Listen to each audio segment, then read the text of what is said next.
जय हिंद दोस्तों, वंदे मातरम। जातिगत जनगणना, विपक्ष इसके पीछे पड़ा हुआ है, लेकिन क्या वाकई में ये सच है कि मोदी सरकार जातिगत जनगणना कराने से डर रही है? आखिर क्या कारण है कि इस तरह की बातें हो रही हैं और आखिर क्या कारण है कि लोग अब ये बोल रहे हैं कि भाई केंद्र सरकार के अंदर इसका एक बहुत बड़ा डर है? और क्या विपक्ष इसी डर का फ़ायदा उठा पाएगा? इसी बारे में हम लोग बात करने वाले हैं इस वीडियो में, जिससे कि आपको भी पता चल सके कि आखिर देश में जो एक बहुत बड़ा मुद्दा चल रहा है जातिगत जनगणना का, इसके पीछे का असली और वाकई में कारण क्या है। जातिगत जनगणना के जो समर्थन में है वो कहते हैं कि इससे नीतियां बनाने में मदद मिलेगी, वहीं जो उसके विरोध में है उनके कहने का तर्क है कि ये समाज को बांटने वाला कदम है। जातिगत जनगणना की मांग क्यों हो रही है, इसका सियासी गणित क्या है, अगर हुई तो क्या असर हो सकता है, जातिगत जनगणना का इतिहास क्या है, इसी बारे में हम लोग इस वीडियो में बात करेंगे। जातिगत जनगणना की मांग में अब मुख्य विपक्षी दल कांग्रेस भी कूद चुका है। कांग्रेस नेता राहुल गांधी ने जातिगत जनगणना की मांग के साथ साथ आरक्षण में भी बदलावों की मांग करी है। वो तो वहीं नेता प्रतिपक्ष और कांग्रेस अध्यक्ष मल्लिकार्जुन खड़गे ने इसे लेकर प्रधानमंत्री को चिट्ठी तक लिखी है। इसमें उन्होंने लिखा है कि बिना आंकड़ों के सामाजिक न्याय के कार्यक्रम अधूरे हैं। कांग्रेस की इस मांग को आम आदमी पार्टी का भी समर्थन मिल गया है। आम आदमी पार्टी के सांसद संजय सिंह ने कहा है कि सभी विपक्षी पार्टियां जाति जनगणना की मांग कर रही हैं, इसलिए इसे करवाया ही जाना चाहिए। गौरतलब है कि बिहार में सत्तारूढ़ जनता दल यूनाइटेड और राष्ट्रीय जनता दल पहले से ही जातिगत जनगणना की मांग कर रही। यूपी में मुख्य विपक्षी दल समाजवादी पार्टी भी इस मांग को जोर शोर से उठाती है। जातिगत जनगणना के समर्थक कहते हैं कि इससे नीतियां बनाने में मदद मिलेगी, वहीं इसके विरोधियों का तर्क है कि ये समाज को बांटेगी। दरअसल जातीय जनगणना की मांग क्यों हो रही है, इसका सियासी गणित क्या है और इस पूरी प्रक्रिया का इतिहास क्या है, इन सब चीज़ों के बारे में समझते हैं। सबसे पहले बात करते हैं इसके इतिहास की। तो देखिए, भारत में पहली बार 1881 में जनगणना हुई थी। उस समय भारत की आबादी कुल 25 करोड़ थी। तब से हर 10 साल में जनगणना हो रही है। 1881 से 1931 तक जातिगत जनगणना हुई।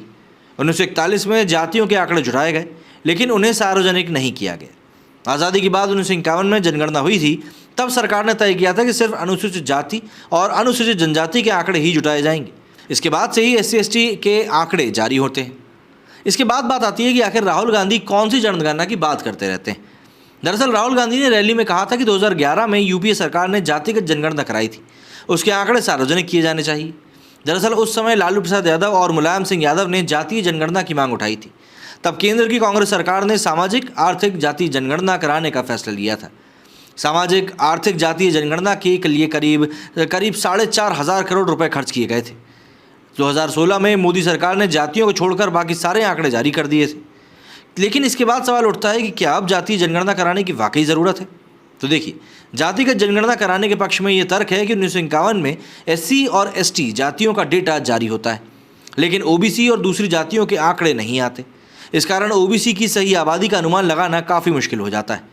1990 में केंद्र की तब की VP सिंह की सरकार ने दूसरा पिछड़ा वर्ग आयोग की सिफारिशों को लागू किया था। इसे मंडल आयोग के नाम से भी जाना जाता है।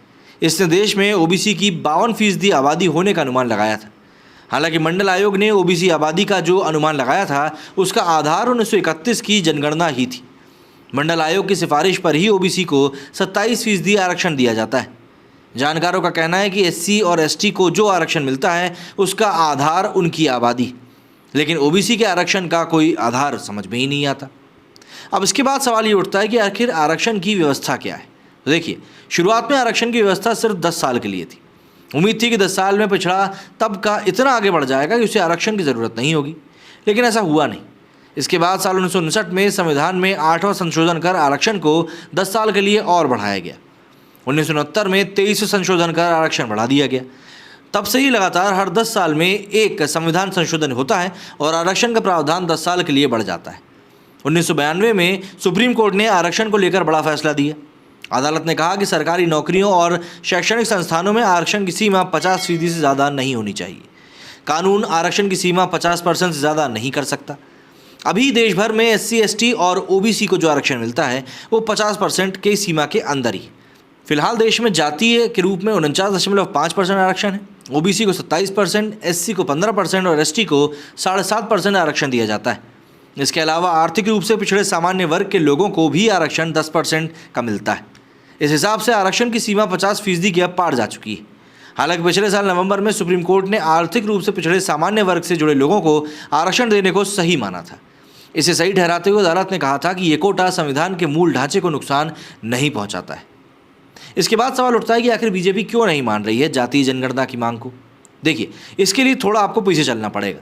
जब बीजेपी बनी तब उसे ब्राह्मण और बनियों की पार्टी कहा जाता था, लेकिन राजनीति की सीढ़ी सिर्फ अगड़ी जातियों के दम पर नहीं चढ़ी जा सकती। यही वजह थी कि 1985 में बीजेपी ने राष्ट्रीय कार्यकारिणी में मंडल आयोग की सिफारिशें लागू करने के समर्थन में एक प्रस्ताव पास किया था, लेकिन बाद में पार्टी ने अपना रुख बदल दिया। कुछ समय बाद बीजेपी ने राम मंदिर मुद्दे पर वीपी सिंह की सरकार से समर्थन वापस ले लिया। वीपी सिंह की मंडल की राजनीति के जवाब में बीजेपी ने हिंदुत्व का ऐसा दायरा तैयार किया जिसमें सभी हिंदू शामिल थे, फिर चाहे वो किसी भी जाति के आते हैं। माना जाता है कि अगर बीजेपी जातिगत जनगणना की मांग मानती है तो इससे हिंदू वोट बढ़ सकता है। इससे ओबीसी में तो उसकी पकड़ मजबूत हो सकती है, लेकिन अगड़ी जातियों के नाराज़ होने का भी डर है।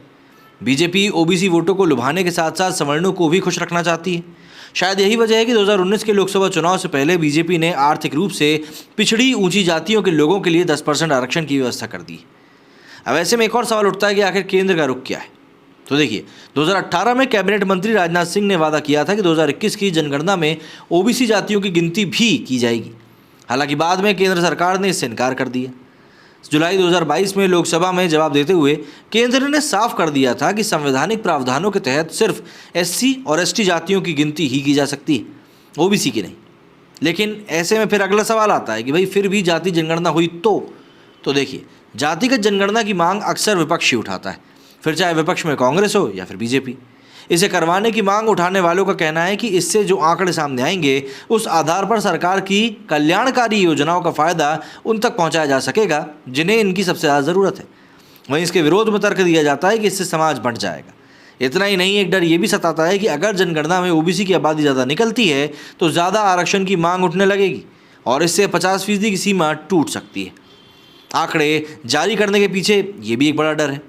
केंद्र सरकार दरअसल संसद में कई बार कह चुकी है कि 2011 में जो सामाजिक आर्थिक जातिगत जनगणना हुई थी उसमें कई सारी खामियां थीं, इसलिए उसके आंकड़े जारी नहीं किए जा सकते। 2021 में केंद्र सरकार ने सुप्रीम कोर्ट में बताया था कि 1931 में जब आंकड़े जुटाए गए थे तब जातियों की संख्या 4147 थी, लेकिन 2011 में जातियों की संख्या 46 लाख से भी ज़्यादा हो चुकी है। केंद्र ने ये महाराष्ट्र का उदाहरण देते हुए बताया था कि यहाँ जातियों की जाति, जनजाति और ओबीसी जातियों की संख्या 494 थी, जो कि 2011 में बढ़कर 4.28 लाख से भी ज़्यादा हो चुकी है। इतना ही नहीं, 2015 में कर्नाटका की तत्कालीन सिद्धरामैया सरकार ने जातिगत जनगणना करवाई थी, लेकिन इन आंकड़ों को सार्वजनिक करने से कांग्रेस और बीजेपी दोनों ही सरकारें बचती। इंडिया टुडे मैगजीन में छपे एक लेख के मुताबिक ऐसा इसलिए क्योंकि इस जनगणना में कथित तौर पर सामने आया कि राज्यों के सबसे प्रभावशाली समुदायों वोक्कालिगा और लिंगायतों की आबादी 10% से भी कम है। इसलिए लिंगायत और वोक्कालिगा ने इस रिपोर्ट को सार्वजनिक ना करने की चेतावनी दी थी। इतना ही नहीं, इस जनगणना में कथित तौर पर यह भी सामने आया था कि कुल आबादी में 24% हिस्सा अनुसूचित जाति का है, जो उन्हें सबसे बड़ा समूह बनाता है। इससे वो और ज़्यादा आरक्षण की मांग कर सकते हैं। अभी एससी को 15% ही आरक्षण मिलता है।